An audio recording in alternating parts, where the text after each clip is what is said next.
take advantage of every opportunity that you have to create yourself some free time.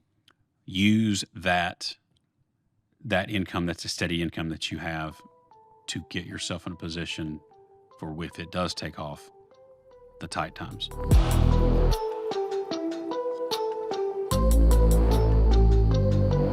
All right, picture this. You're sitting in your office and your boss is going on and on and on. He's just droning about this and that, and you really don't like it.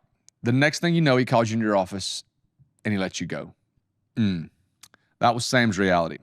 So Sam had a wife and a kid, and he gets let go. Then he tells us the story of how that happened, but then he also goes into how he started his own business in this whole process. And I'll be honest with you, he started this business in a way that I would probably do it, and honestly, in the way that I did it myself along our journey with MealFit. So we're going to go through today and talk about how he had those proverbial golden handcuffs of corporate America and how he got out of those golden handcuffs. But the process in which he did it is extremely tactical in how he did it. So Sam Stewart, thank you for joining me today. All right, thanks for having me. Appreciate it. So Sam, give me the high level version of like the professional career from here, because Sam's in that age range of me. He's probably in your late 30s, early 40s. I'd be mid-40s. Mid-40s. Mid-40s. There you go. So give me the high level version of like this professional career that you have. Went to Jacksonville State. Yep. Just show up. That's what the JSU stands for. It does. Just sign up. It was sign up. Just sign up. And then they made it a little more difficult. Exactly. So now you had to show up. You got to show up. Just show So up. to give me that professional journey. Well, I left Jacksonville State, gosh, I guess it's 2003, not too long before I got married, and came over, was working with Verizon Wireless in Quintard Mall in Oxford, and I ended up moving one of their stores over here to Birmingham. My wife and I did. And one of my coworkers there her dad worked at Petrie Wholesale, and it's a convenience store wholesale company in Montgomery. I got on there, worked there for about 5 or 6 years. So they owned a bunch of different. Well, they were a wholesale company, so they sold pretty much anything you buy in a gas station except gas and beer. Anything kind of gum, cigarettes, tobacco, They sold candy, all that. anything. Oh, anything, okay. We didn't sell Golden Flake or Coca-Cola or anything like that, but anything else that you would buy. Wow. Okay. And so did that for 5 years or so, 6 years. And one of my customers hired me away to be his operations manager.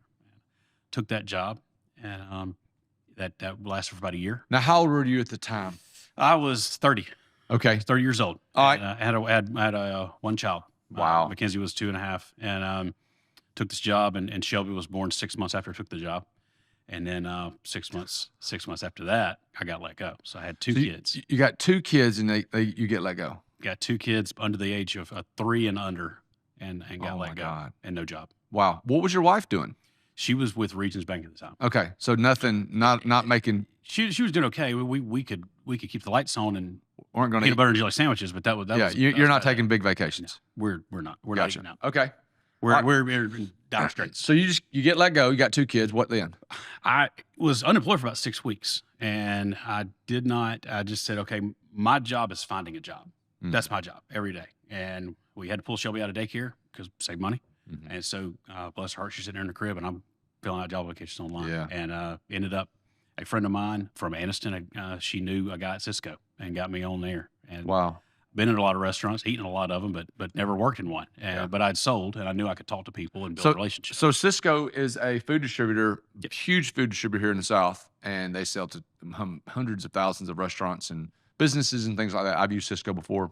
One of my best friends is a Cisco rep, Will Charette, down at Cisco Gulf Coast. It's a great company, really, really good company. So you're at Cisco selling. So what you do is you go into restaurants, right, and you try to convince MealFit or Chewy's to buy their food from you. Correct. Not just the food, but anything. I mean, as you well know, it could be your anything from your to-go trays to your can liners or whatever. So I did that and was just, it was okay. And it was a job, and I was just thankful to have one. Never really had a passion for it, and did that for, I guess, about a year and a half, and it was going well. And I knew when I was unemployed for a while that I wanted to start my own business. Okay, so what was the aha moment that inspired you to start your own business? I would say when the Cisco thing happened, when I got that speeding ticket, it was like, okay. Do what now? I got a speeding ticket, and I almost lost my job a second time. And at that point, I said, okay, maybe I need to get a little motivated, because I had thought about starting my own business when I was unemployed. And then I got it going with Cisco. And then I just said, I kind of put it on the back burner. Sales had gone well. growth was good. Right. And just kind of got on the back burner. And then I got a speeding ticket, and it violated some kind of corporate policy. It was one of the most lawyer policies that I've ever heard, but I almost lost my job over it again. And so I had to call in some favors and got the speeding ticket kicked back and was able to hang on to my job. And at that point I said, you better do something. This is your sign. So, okay. So you're working at a job, you're making probably decent money. Doing okay. Keeping the lights on. You can do things. How did you start your own company? I just started researching. I mean, to your point, I was doing okay. It wasn't great. I didn't have a whole lot of money to put into something. So I started kind of researching what could I do that would generate some income that would not going to cost me a whole lot to get into. Obviously, didn't want to do anything with like a retail front or anything that's going to tie me into a lot of overhead. Right. So I found about carpet cleaning. I just thought, okay, this is something I could do. Service-based business. Service. I can keep the equipment at my house. Yep. I don't have to tie myself up on anything. You can go clean the carpet yourself. There you go.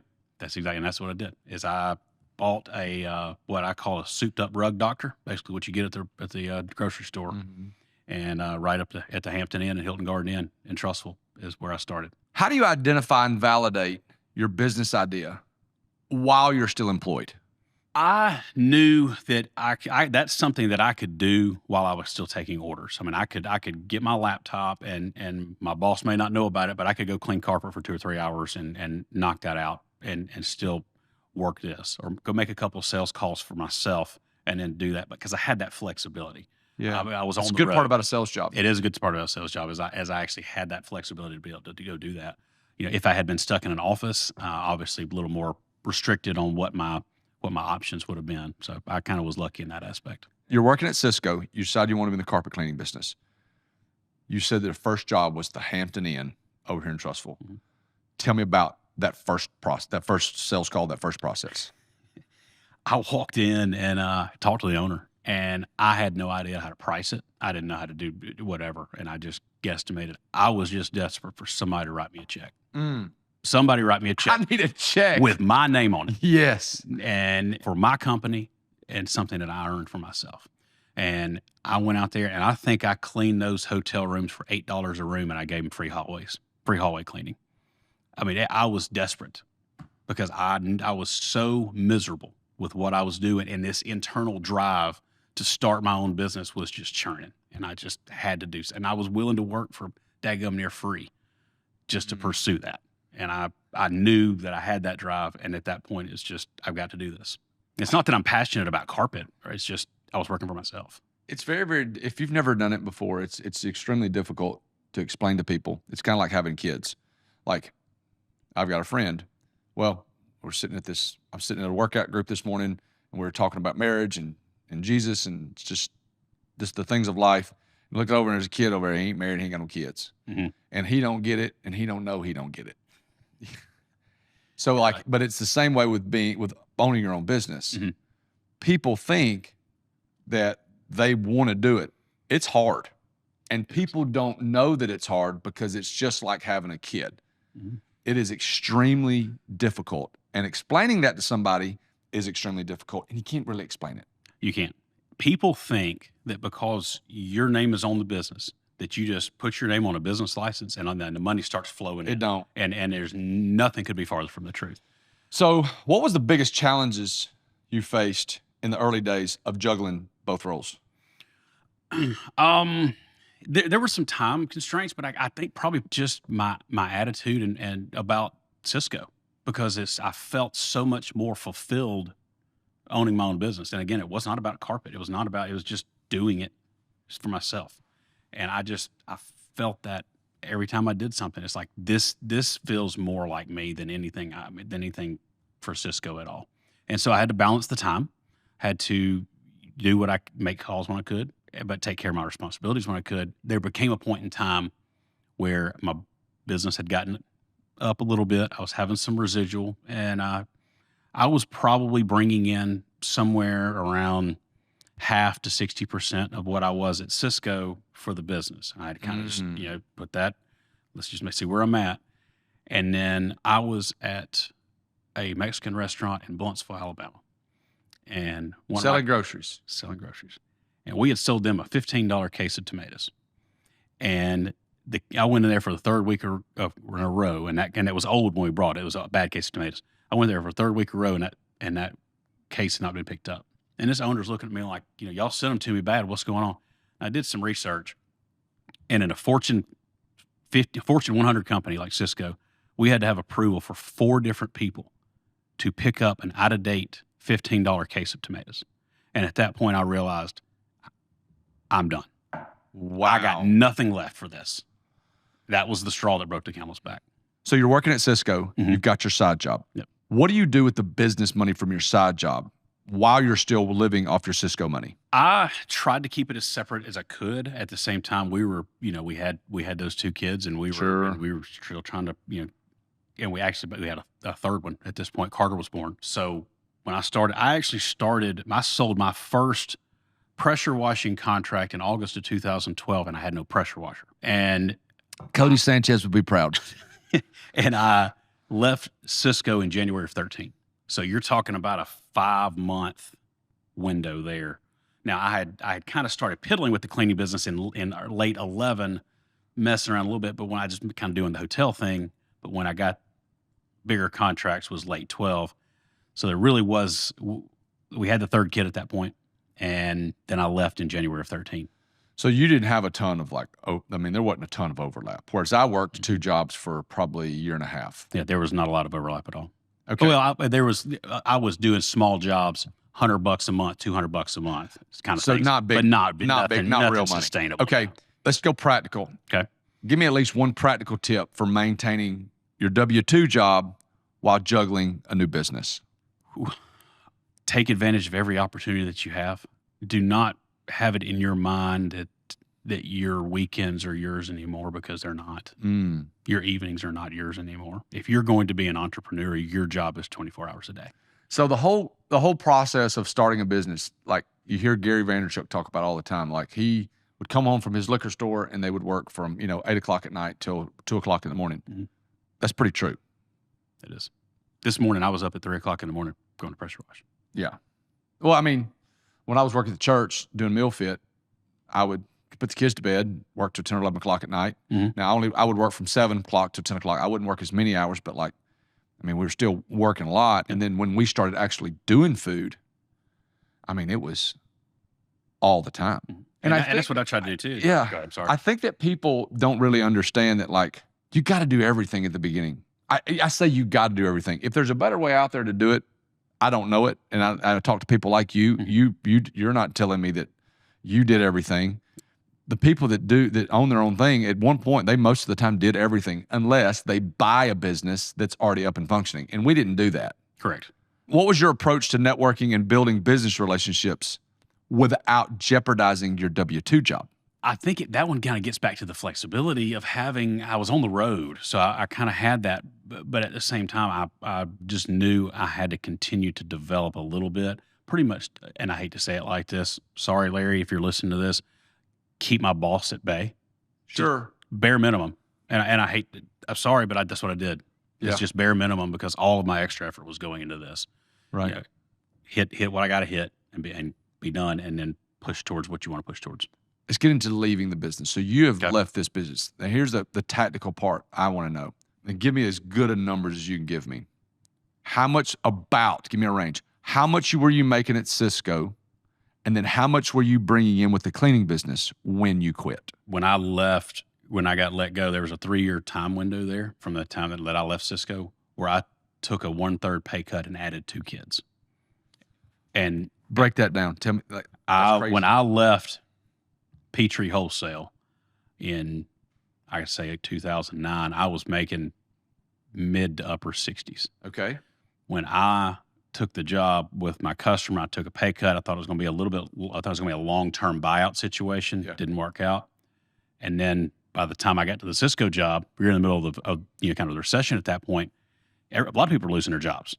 People are making 120, taking jobs making 100, and everybody's pretty much stair-stepping down. Right. And that's what I found myself. So I went from mid to upper 60s to low to mid 40s and added 2 kids. Holy crap. Yeah. So it's tough. It was tough. So you're doing that at Cisco. Mm-hmm. So here's the question that people ask me all the time, and I'm going to ask you. I know you talk about the jumping off point of the tomato story. Right. Was there a number in your mind where you said, I need to be making this much money in order to leave my W-2? Get close. Get close. Get close. Okay. Just get close and figure it out. Because I told myself. How about that advice, folks? Get close and figure it out. There you go. Story of my life. Story of my life. Get close and figure it out. That's right. Fake it till you make it. That's right. Sell the pressure washer contract. Sounds No like, washer. sounds like most people's dating lives. You're not wrong. You're not wrong at all. But it was just a get close, be able to survive. And then I left, and we had been doing some work with the Chick-fil-A in Trussville and Roebuck. And about 6 weeks after I left, I had not gotten the pressure washing business there. But about 6 weeks after I left, I got a call from the manager that the guy that they were using had gone out of business. And I'd always told him, look, I just want to be on. I'm gonna hang out here, and I'll take care of your tile floor. We'll take care of your playground. If there's ever an opportunity, I want an opportunity, and an opportunity opened up, and that just happened to be when I'd most desperately needed it. And when I got that contract, and the guy that owns that, Mark Nichols, I'll tell him, he knows this story. I've told him this. That saved me. Really? His pressure washing business saved me. Wow. Because with that contract, I was making I was making $1,000, $1,500 a month more than I was making at Cisco. And at that point, I knew I can feed my family. I can do this now. I can feed my family. Okay, so before then, I didn't know if it was. We were sitting at the lake, and you told a really good story, a really tactical story. You were working the job at Cisco, and you said, my goal is to do this in order to build this business. You were talking about sales calls or contacts. Give me some actual tactical things you were doing daily to start this cleaning business while working your W-2. My in-person goals when I was with Cisco, trying to build this, a minimum of 1 to 2, but my goal was 3 quality, what I considered quality conversations a week, where I'm having a conversation with somebody who's actively looking to buy, not handing a card, not running interference, not that, a quality conversation. And then when I left Cisco, I wanted to have one of those every day. Every day. And then I wanted to have 2 bids every week going out. So your goal when you first got out, I want to have 1 quality conversation a day. I want to get 2. I want to give 2 bids a week. A week. Did that ever increase? Did you ever bump that goal up? It did not. It did not, because at that point, I don't want to get every bid. If I'm getting every bid, I'm too cheap. Too cheap. That's right. Hey, mark that down. If you're getting every bid, you are too cheap. Whether you do landscaping, doesn't matter. Food, we are probably we're probably a 30% conversion rate. We probably get 30% of the bids that come in. Hey, can you price this catering thing? We're probably 30, I don't know, probably 30%. But if you're getting everything you bid for, you're too cheap. There you go. You're selling yourself short. You're selling your family short. You just say, hey, I made this sale, or hey, I do business with them. Well, that's fine. If you don't make any money out of it, you're just running in circles. Is there a time and a place to win the bid at any cost in order to parlay that relationship for the future? I think there is. I mean, there's a time, and there's a time where you kind of do that. I mean, you hear them in the grocery store, lost leaders, things like that. I mean, there's things that I do for accounts now that I don't make any money off of, but I do it to keep other people out. I like mark my territory. That's great. And I like one of them is windows. I hate cleaning windows. I don't want to clean windows, but if somebody asks me to do it, I'll find somebody to do it, and I'll run it through me, and I don't care if I make anything of it or not, because a lot of your window guys also could get into other aspects of the cleaning business, and I just keep them out. That's really, really good. That's really, really. So like someone asked me for coffee sometimes. Sometimes we'll just add it on there just so that they don't leave for. We got good coffee, but like that's not our thing. You know what I'm saying? Who are your biggest influences in business? I guess early on, my dad and granddad, I think, would probably be the 2 that I would point to the most. That's who I worked with. My first job was 15 years old, working for my granddad at Stewart Cleaners in Anniston. And so they own their own business. They did. My great granddad started it. Wow. He started Stewart Cleaners in 1914. And then your granddad did it. And my granddad owned it from there. My dad owned it. And actually, my dad started his tuxedo business out of the dry cleaning business. And my dad, at one time, was the largest tuxedo wholesaler in Alabama. And he shipped into Georgia and Florida, all over the place. He's one of the biggest in the Southeast, shipping tuxedos. Is tuxedo still a thing? No. Not at all. Sure. Yeah. I got a cummerbund. Exactly. I haven't heard that word in 20 years. I should have worn it down here. Really? Yeah. Yeah, but no, he sold that in 2002. And so and everything was gone at that point. But those 3 generations had it. And you ask about influences, and the other guy that influenced me a lot is a guy named Jack Sanders. Okay. Jack was my boss at Petrie. He gave me my first real job. I consider that my first real job. And Jack, while my dad and granddad taught me a lot about working with people and employees and dealing with the personal aspects of it, it was at its core a retail business, being a dry cleaning and a tuxedo business. Working with Jack, I got the business to business sales side to it, and it was calling on that convenience store and then talking to that frontline cashier, and then turning around and going talking to that multimillionaire CEO of an oil company, and being able to handle to both of them and cater to both of them and relate to both of them. Is that a skill or is that innate? I think it could be developed to a point, but some people have the personality for it and some people don't. I think I have the personality for it, but I'm going to give you a great tactical thing. Is when I was in college, coaching college, I had to go in and talk to the high school football coach that's making $60,000 a year. And then I had to, in 3 hours, be talking to the college president. And then 20 minutes later, be talking to the guy that gives us $1 million a year. Yeah. And you had to be able to speak the language of the high school ball coach that's having to teach friggin', U.S. history. Mm-hmm. And then you got to go talk to the guy that's running the university. You got to go talk to the guy that's made $100 million last year. All in the same afternoon. Yep. And the more you do that, the better you can be at it. You do. You get better at it. But it is a different conversation. Totally different conversation. And it's not anything positive or negative about anybody. It's just a different conversation. But you also gain the skills to do that. To your point, once you can do it a few times, you can roll through it. But you got to get that experience. You got to lay out the process of your first job was cleaning carpets. Mm-hmm. Give me the journey from there. Okay. I started cleaning the carpet just because it was just something I could make a decent amount of money per hour at. I don't even clean carpets anymore. Hadn't cleaned them in eight years, but it kind of led into me getting into the cleaning business. And a guy named Robert Stewart, no relation. He lives up in Nashville. We went to high school with my dad. He was in the janitorial business, and I went up there and spent a couple of days with him, and he really opened up his operation to me and said, "This is what I got. This is what's possible."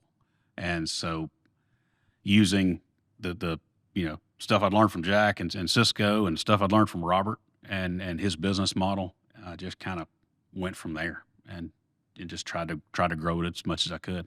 So where did you go from carpet cleaning? Went from carpet cleaning to most of janitorial work and pressure washing, and then janitorial was the thing that we added the last, and it's actually the biggest part of our business now. We're 90% janitorial. When you say janitorial, give me an example. That's going to be your nighttime cleaning stuff. We're going to come in your office, sweep them off the floors, take out the trash, clean the bathrooms, just your run-of-the-mill commercial. We don't do any residential. It's all commercial stuff, but that's 85 to 90% of what we do. We do some pressure washing. We do a lot of work with Chick-fil-A, Zaxby's, and Sonic. And Chick-fil-A checks don't bounce, do they? They do not. And they're on time. They're on time. Thank you, by the way. Thank you. So the service business and cleaning business. So not many people know this. So I graduated from college, and I've told you this story before. I graduated from college. I go to Atlanta. I'm working, teaching at a high school, coaching ball in the afternoon. And then there's a guy that used to be the head coach at the high school who got divorced. And his wife, even though he's a high school teacher, his wife just took everything that they'd ever had. And he had to get out of coaching and make more money. Mm-hmm. So what he did is he got into janitorial cleaning. Yeah. And it was him and a trailer. And he got all of these accounts by himself. Every now and again, he'd bring somebody in, and we would lift weights in the morning before school. And he said, "You want to come help me? I got a job this weekend. You want to come help me?" I go, "Yeah, coach, I'll go help." So I start working for this guy.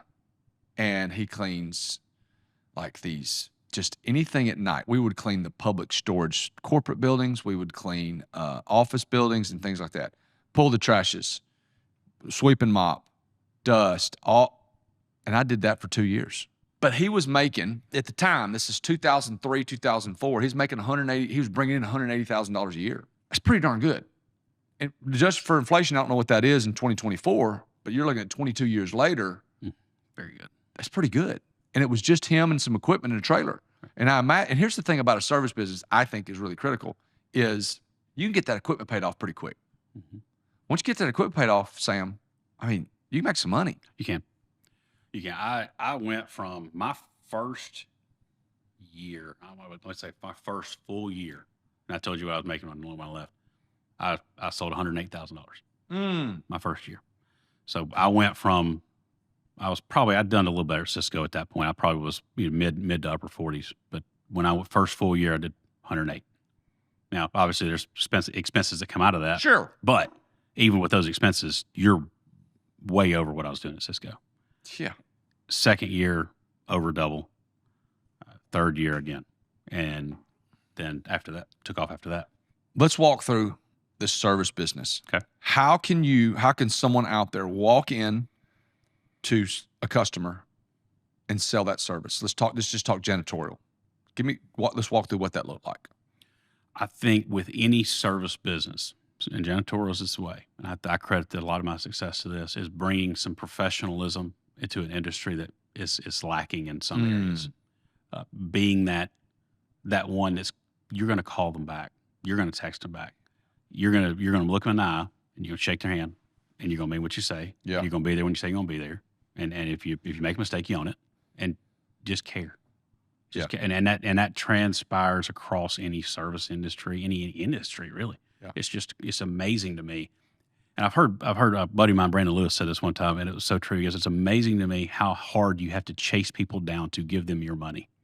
Yeah. Because people don't call back, or they just kind of halfway do a job or leave. It's just crazy to me. We did a video not long ago, and the title of the video was just call people back. And that's all you gotta do. Sam, I can't tell you how many times that we've got on calls, and Emily, who runs all of our planning for Table and Time, and she goes, I said, how do we get this job? And she goes, Thomas, she said, the lady said, I called 4 catering companies. You're the only one that called me back. If you'll just call people back, no matter what you do, if you just call people back, because there's a large group of people out there that don't want to do things digitally. And it's not just young people or old people. I'm not old. I look at Sierra sometimes, and Sierra's more digital than I am. I look at Sierra sometimes, hey, pick up the phone, call them. Just call them. Because where a lot of people are more comfortable texting, emailing, whatever, I want to physically talk to somebody. And if someone don't call me back, I'm just like, nah, but if I call whoever, landscape, I keep going back to landscape because it's a service business, but like anything, and someone calls me back, you're going to get my business unless you're just the most 10 times more expensive than anybody.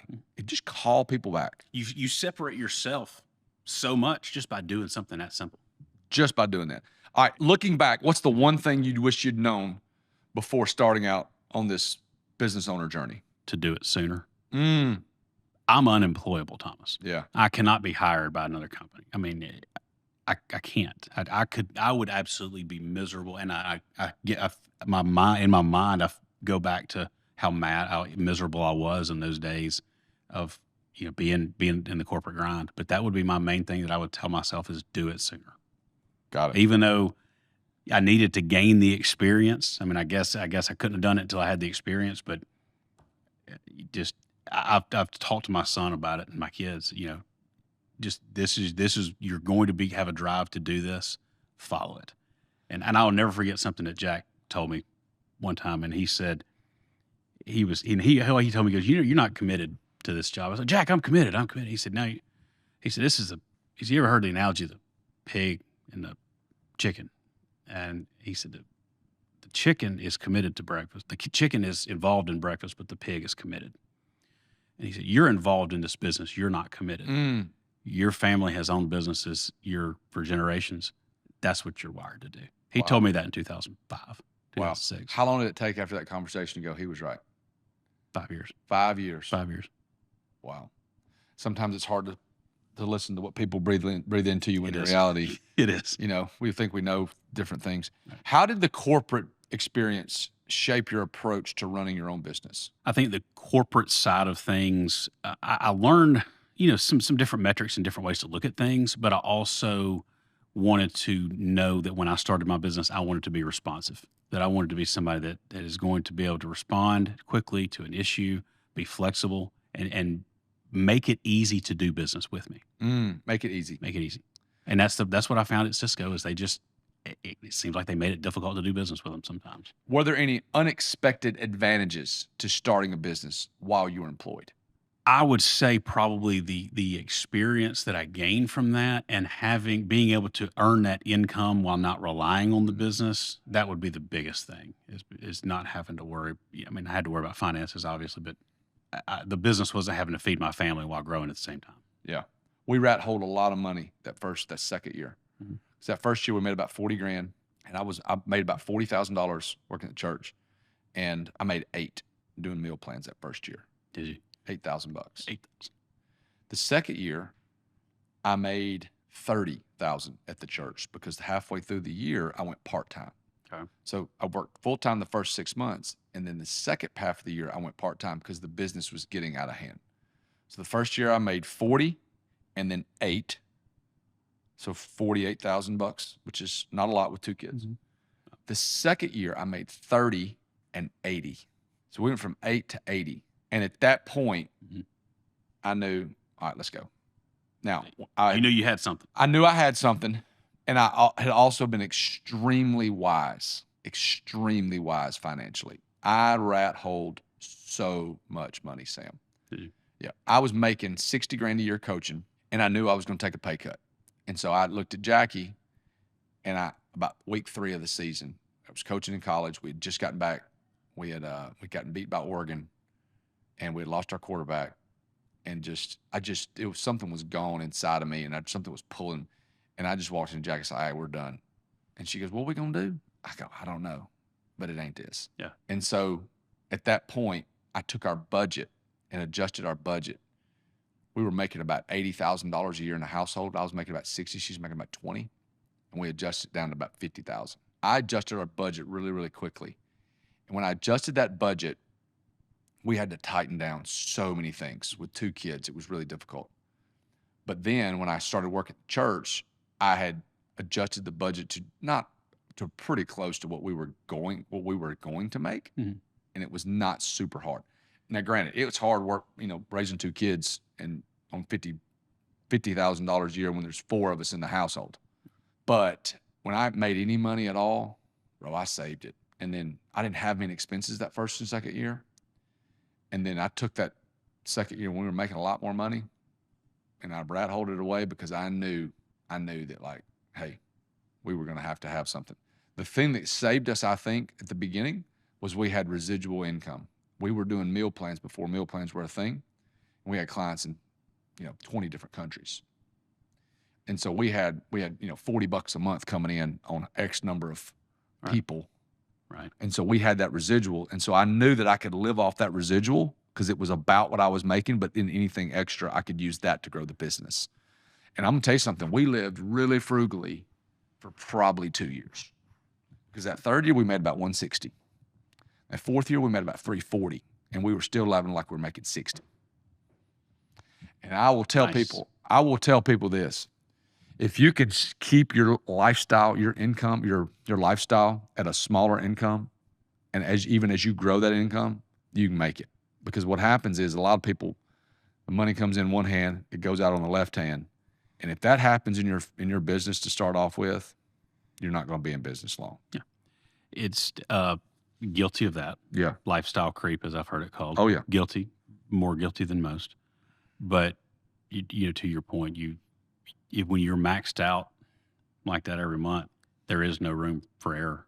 And when you're self-employed, you don't get a check every other Friday or on a certain time of the month like everybody else does. No.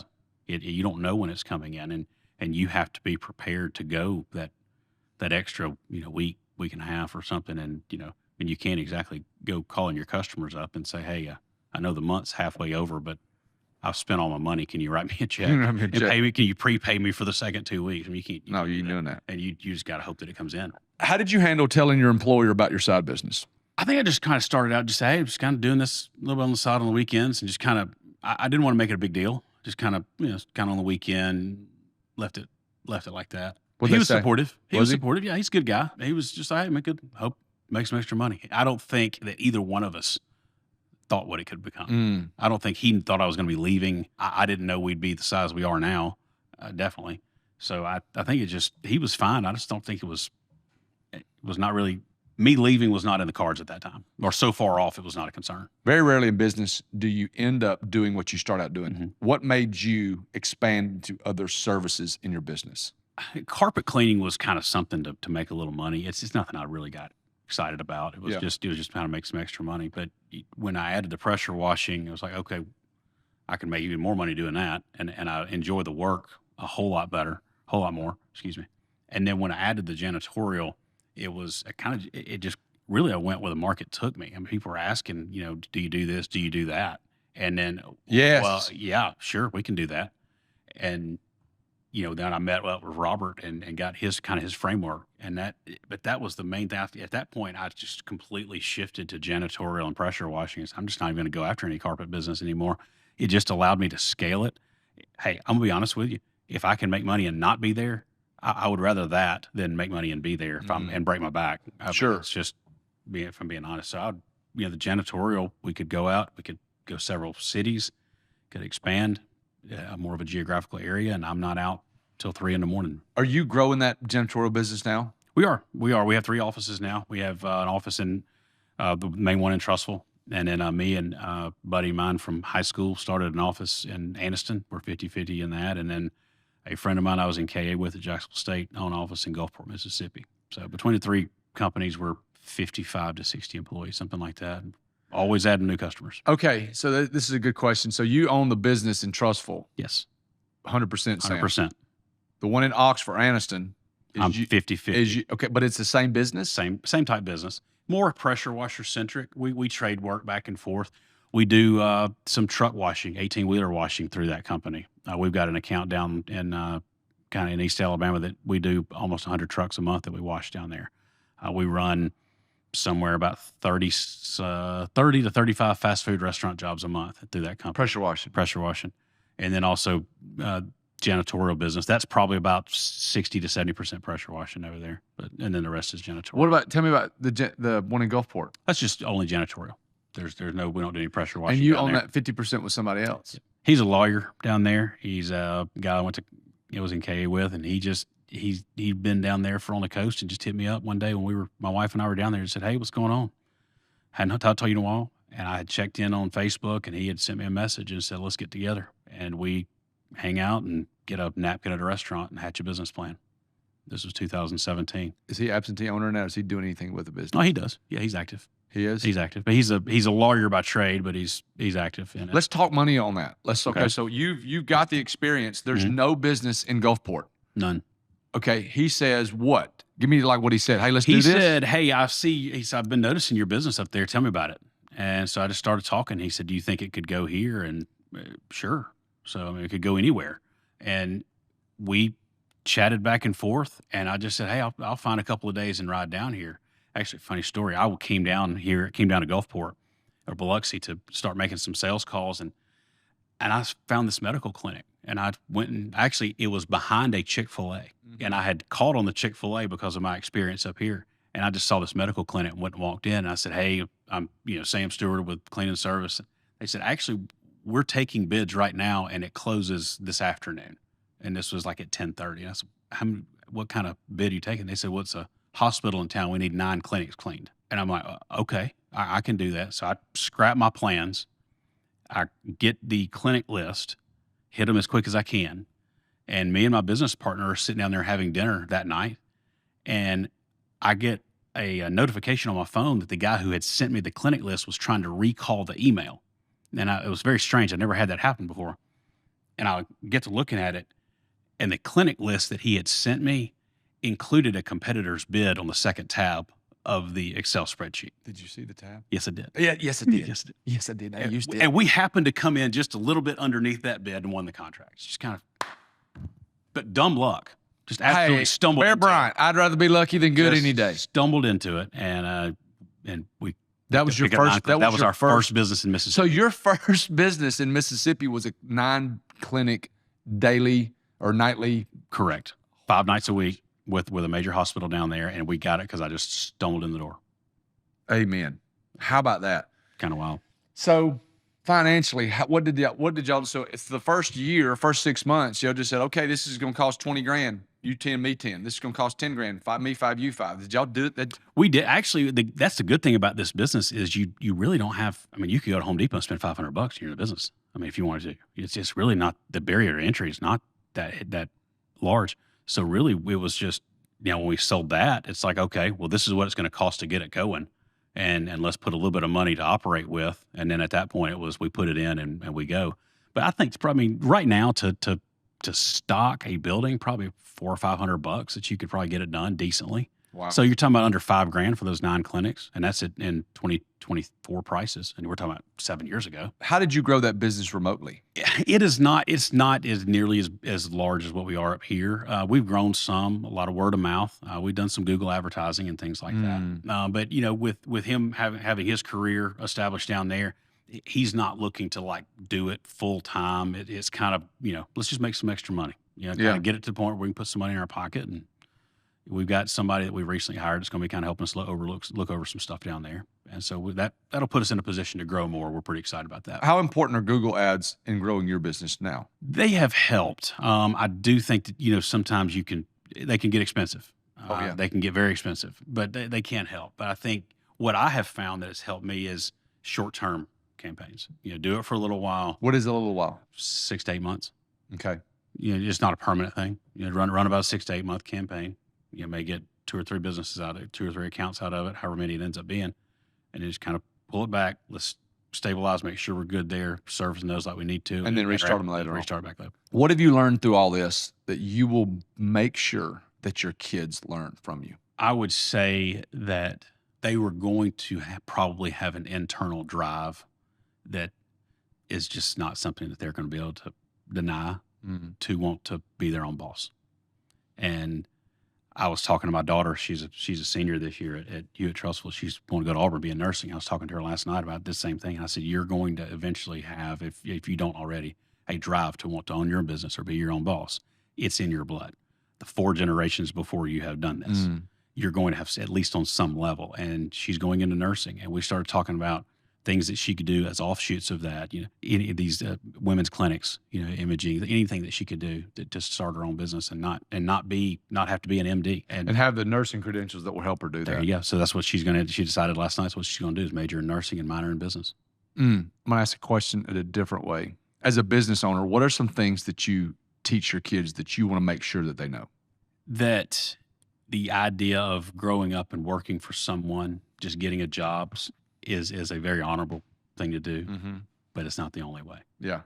And that people are going to pick their career. I think people pick their career based on their risk tolerance. Oh, sure. I mean, absolutely. You have people who get into education and they love education, but they also like that tenure.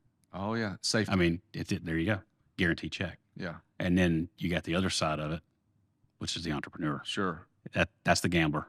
Yeah. And where people fall in there is where they're going to feel most comfortable and find themselves in their career. And it may be that they they work the shift job and hey, they said you got the retirement, you got the benefits, you got the whole thing, and that's great. That's awesome. Some of us are not wired that way. Some of us would be absolutely miserable in that experience, in that existence. And does your wife do anything with y'all's business? She does. She helps out with some payroll with the Gulf Coast, Mississippi company. Okay. So she helps out, stays involved with that. She's also helpful, when we're in the service business. You talk about staffing problems. Yeah. Oh, she'll jump in and help out with those too. Every service business has staffing problems. But ours can it seems like it hits in waves, but her and my kids too. My 2 daughters and my son, they're all will jump out there and clean buildings. My daughter, my oldest one, cleans one regularly. Does she really? She does. She works at a pharmacy and she cleans a bank for me 2 days a week. That's wonderful. She took that job at that bank when she was 15. And I told her, I said, I'll match what you save. And she saved, ended up putting together $5,000 and bought my Jeep from me when she was 16. Wow. Her sister's got a work ethic just like that too. And I'm proud of my kids. Really am. Talk to me about investing. What do you do outside of the business? I am not smart enough to handle all that. You may want to have to go with somebody else on that question. Sorry, Sierra. No, you don't, but you don't invest at all. I do. I turn it over to Ian Maddox. Okay. I let Ian handle it. So you do everything you do as a market. I do that, and then I'll do. I've got a Robinhood account, some side stuff that I do, but I don't. I've got a couple extra things, but it's mainly just market stuff. Just market stuff. Yeah. Gotcha. Nothing special. What is one tactical piece of advice you'd give someone looking to start a business while employed? Take advantage of every opportunity that you have to create yourself some free time. Use that income, that's a steady income that you have, to get yourself in a position for, if it does take off, the tight times. Yeah. Because they're coming. Sure. They are going to hit. It's not a matter of if, it's a matter of when. But getting yourself in that position and setting yourself up with as much residual income as possible. The one sale things are great. Yeah. The big contract thing. Yeah. It's good. That's not going to be the one to sustain you. If something happened to you today and you lost everything, what would you go do? I mean, this is probably what I would do, but if I wanted just to detach and go stress-free, I would go get my truck and pressure wash driveways. That's what I would do, and make it easy, simple, and I don't have to worry about anybody else. How would you go about selling that? Realtors, property management companies, neighborhood associations, anybody that's got their house for sale. You don't want to sell your house and have this nasty black driveway that stuff's running down. It looks disgusting. You wouldn't go door to door. You'd go to real estate agents. No, I'm not going to do door to door. You go to real estate agents, property management companies. If I had to start all over with just me and just wanted to simplify everything, that's something that I can do and make a pretty good living and keep my stress level low. Yeah. Now I want to grow beyond that. So, that's not what I did not stay with that. I could have stayed there. 12 years ago, but I wanted to grow beyond that. What's the best business for a high school kid to get out there and go start and do? I mean, you have your own stuff, the grass cutting, car washing, that stuff. It's been around forever. It will always be around. One thing my dad said that I wish he had done, and I want to do this with Carter, is those summers when he's working, put him with a plumber one summer, put him with an electrician one summer, put him with a tradesman, and learn that stuff.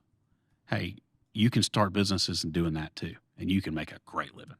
Yeah. Put him with an HVAC guy. I mean, you can. These trades are going to be around forever.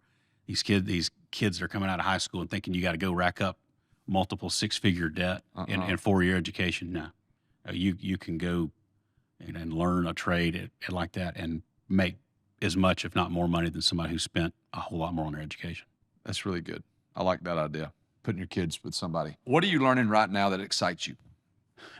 I think that right now it's about I've done some things internally that set us up as a better foundation. We've got a better structure to grow from, and I think that I'm kind of looking forward to getting some things taken care of towards the end of this year, and I just really feel like 2025 with some framework and structure that we have in place is going to be a very good year for us. What do you do when you're not working? Deal with youth football. Yeah, that's a full-time job in itself. He is right. Yeah. No, it's youth. Deal with that. Try to stay involved. Give my kids obviously as much as I can. With the family, and I like to travel. Yeah. I love to travel. When I go, having that business down there in Mississippi affords me a few extra trips every year. So that's kind of nice. Good tax write-off. Yeah, no doubt. But I like to travel. I like to go. I'm a big Auburn football fan, sports fan. Yeah. I go to games and do different things like that. What are you doing from a tax standpoint to help cut your tax burden? It's always a challenge, isn't it? Mm-hmm. Stay on top of it as much as you can. And I guess I would, if you asked a question earlier, and I would go back to about what I would tell young entrepreneurs. Make sure you pay the two guys that can shut you down. That's your tax man and your insurance man. Keep those guys paid. Sure. They'll shut your door. Yeah. And outside of that, you can probably have a little wiggle room, but you want to make sure that you using whatever tax write-offs you can, sheltering money where you can, but it's tough. I mean, you pay your kids? I do. They're on payroll up to the 14.4 a year. You can. They don't pay up to that point. I don't pay them enough for that, but it's not a bad idea. I have to do that. No, we pay our kids Georgia, Do you? 14.4. Jonna, 14.4. Tegan, 14.4. Pay them all. That money, but we take that money and we put it into an IBC account for them. Okay. And so they never see the money, but it's got to flow from payroll into their account, into the IBC account. Okay. And it's, what is that? $42,000 a year it is a total write-off that's going back in your pocket. So you need to get your kid. And that's going to change next year. It'll go up a little bit. Last year it was 13 something. This year it's 14. I think it's 14.4. Obviously look up the number and talk to your tax guy, but and you got to pay payroll taxes on it, but they don't have to pay income tax on that money because it's below that certain amount. Makes sense. So whatever you pay, say you pay, your kid $10,000 this year, get $4,400 extra dollars, put it into something for them so that you can get that write-off. Make sure Carter makes 14.4. Make sure your other kid 14.4. So I've not even thought about that, but you're right. Yeah, that makes perfect sense. Yeah, make sure you're paying them. What do you keep in reserve for a rainy day on your business? I try to keep it at least 2 months payroll. 2 months payroll in reserve. Try to. That's good. A little bit Is less, it always there? A little bit more. No. Yeah. Try to. Okay. It's easier said than done, but with that, I know that if you hit the lull and you hit that dip, you got at least something. I got a little. I can pay my people. And that's the thing is, you got to make sure I pay them. I mean, they've always gotten paid before I do. That's another thing people don't understand about self-employed people. Everybody gets paid before you do. You're the last one in line. When obviously you've gotten meal fit, and you've got your whatever you were doing, your catering. How did you get into doing the big stuff that you did, moving from Tennessee and not, I know you obviously had some connections here, but sure, moving from Tennessee and to be the guy that ends up feeding Alabama recruiting and doing this podcast from Church of the Highlands. So everything. How did that happen? Everything in life is leveraged on relationships, and if you can't leverage the relationships, when I say leverage relationships, that can kind of come off negatively, but God put us in these relationships for a reason, and so we have to leverage the people that are in our lives for good, because at some point they're going to want something from us, and at some point we're going to need something from them. That is not bad. Like if Jake Elkins, who's one of my best friends, calls me and says, "Hey, I need this. Can you help me?" Abso-freaking-lutely. Like, yeah, I can do that. And I like doing that. And so I know internally that if I ask somebody for something, if there's some of my people, they're going to like that. So we were in Tennessee and honestly never thought we'd move from Tennessee. And then they were starting this college, and, Mark called and said, "Hey, will you come and he wanted me to come be a dean of one of the parts of the school. And I was like, "Can I still run my business?" He's like, "No." I was like, "Nah, we're not. No, I'm not coming." And then probably a year later, he's like, "Hey, look, I got another idea. Why don't you come down here and run the food?" So, "Can I still run my business?" Like, "Yeah." So I do that. I was able to do that and do both. The whole great part about what I do is I get to feed these kids that are making a dent in heaven. Like, these kids are going out and serving Jesus and doing great things for Jesus. And I'm feeding them. And we got a pretty good culture here as far as they like the employees, the kids like us. I mean, it's just pretty easy as far as just that's concerned. As far as we did all the official visit meals for University of Alabama football team this past summer, and we did dinner at Coach Saban's house for Thanksgiving this last year. So those relationships, those are hard work, but it gets back to relationships. So we did Motion, which is a conference for the church one year, and one of the girls that was in charge of a bunch of meals said, "Hey, can you come to this meal for me?" I was like, "Yeah, how many people?" She's like, "It's 10,000 people." I was like, "Sure, yeah, I'll do it. Yeah, I can do that. Whatever." So we did that. It was really difficult, really heavy lift, but we did it. Well, I don't know. Sounds like a project. 2 years later, we just kept in contact. I mean, she just whatever. And she calls, and she worked at the University of Alabama for the college. And I come to find out she did recruiting. And so we got into the system of doing things for the university. Then you got to here's a lesson for everybody out there. You got to give stuff away for free in order to meet the right people. So if you can give something to somebody for free and just say, "Hey, come enjoy this lunch. I'm going to feed you for free and give me 10 minutes to tell you what I am, who I am, what I do." And we did that. And I asked this girl, I said, "Hey, get as many people as you can in the room." I said, "We'll feed everybody. It'll be nice during the day so that they have a reason to leave the workplace and come eat a cool lunch. Feed them." And it's going to cost you money. Yeah. It is. But So we fed people, and I got to know the right 2 or 3 people, and Doors opened. We got to know them. And then I get a call one day, and this lady goes, "Hey, I got a favor." I'm like, "Okay." Mm-hmm. And she goes, "Miss Terry wants something different for Thanksgiving." I was like, "Okay, who's doing it?" And she told me. I was like, "Well, I think I can do better than that." And I was like, "Well, do you want me to come up with a menu?" And she's like, "Yeah." So I sent the menu to her, and she sent it to Miss Terry, and she's like, she loved it. So we went and did Thanksgiving at Coach Saban's house. Fed all the 20 or 30 players and his family and all. That was great. And then when you have an opportunity, do great, be great. When you have an opportunity and you know, not that you shouldn't be great at everything you do, but when you have an opportunity and you know that this thing could be leveraged into something else, it needs to be special. Yeah. The first, pressure washing job for Chick-fil-A. It didn't matter how long it took. It didn't matter how long it took. It didn't matter. I started it Sunday at 8. I may have been there the next Sunday. May have been there, no doubt. I'm not going to stop. That's right. Because in that moment, yeah, the pressure's on. It is. This is like I've been waiting for this. Yeah. And this is my time to step up. That's right. I knew that if I could do a good job there, and I've been in this business for 10 years, but when you can do something for that, like something of that magnitude, I knew it could lead into something else. So we get a call February of 3 months later, and this girl calls like, "Hey, I got 4 people tell me I need to call you." And so I just picked up the phone. I said, "Okay, and who are they?" And she told me who they were, and they were all like people that we worked with at the university. And she asked me to do this job for football. And it was like, absolutely. And so we did it, and it was great. Like they're really, Alabama Athletics is really good to work with. They're wonderful people. And so we enjoy working with them. Anything we can do for them and with them is absolutely great.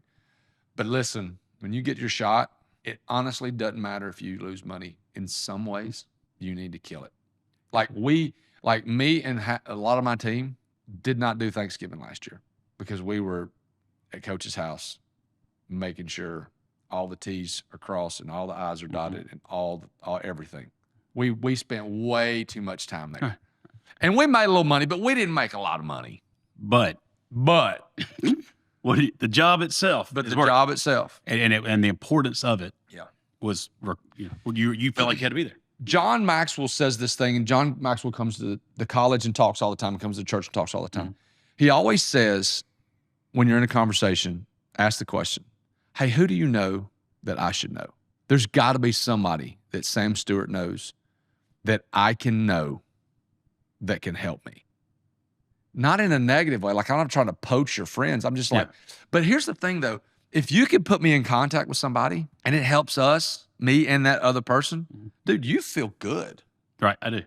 Because you connect it. When you can connect people, it is a great feeling. And I love doing that for, like, I'll give you a great example. The girl that I had on our podcast previously, her name's Carrie Foster. She runs a banging softball coaching business. Does wonderful.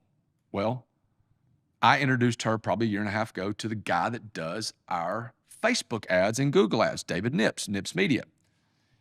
And I'm like, "How's your Facebook ad?" She's like, "It's great." It's like, "Who does it?" I forgot. It's like, "Who does it?" She's like, "Oh, David Nips." Like, "Oh yeah, that's right. I'm the one that introduced you to him." That makes me smile. But here's the caveat. When you introduce somebody, you better make sure they're good. Right. And let me tell you a bad story. So at the lake, this guy did our grass. I did our sprinkler system for our grass. And the sprinkler system is good. And it broke, but the guy was Johnny on the spot fixing it.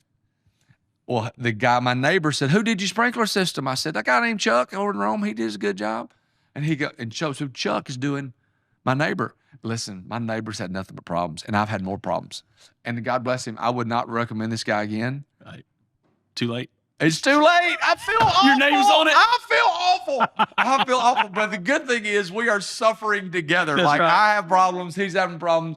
So don't use Chuck. Yeah. But yeah, you're right. I mean, but you have to, but so many people need to recognize that. Yeah. When that comes, it's not, "Oh crap, that last week was my moment." It's And you may have a 10-minute heads up. That may be all you have. When you just got to go in and make the call or give the speech or whatever it is. You may not have a whole lot of heads up. Your story about the Ben in Biloxi and the first that first thing, that's huge because you never. I mean, a lot of people say, "Oh, you got time to do that." No, try.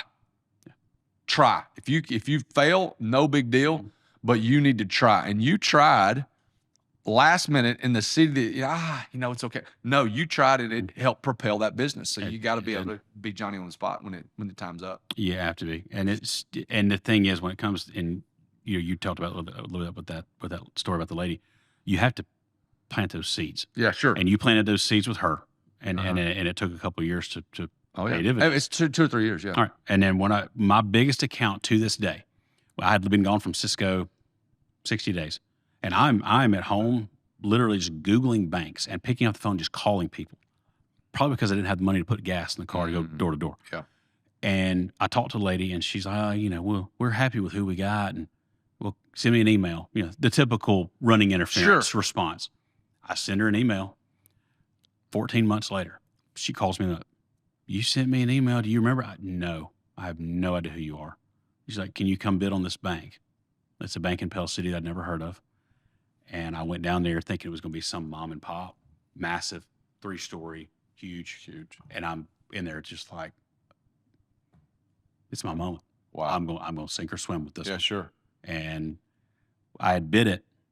And I'd bid it for like 13 or 14 hours. I forget what it was. First night we ran 27 man hours. I thought, well, this is going to be sinking. Second night was 24. So then like 18. Okay, we're getting there. And then it started running at that point. That was 2014. Wow, and you're still doing that business? Still doing. That's wonderful. Multiple locations. Wow. All right, if someone wanted to find you in either the Anniston area, the Birmingham area, the Biloxi area, where can they find you? What's the best way for them to get in touch with you? Best way is just call my cell phone. Perfect. Give me a call, 205-999-2414, or you can find us our website at stewartfacility.com. All right, any cleaning, or if anybody, Sam can sit there and talk to a brick wall, so I could. You just want to go get coffee with Sam and learn and ask questions, do it. Sam, thanks for joining us today. Hey, thank you for your time. Appreciate it.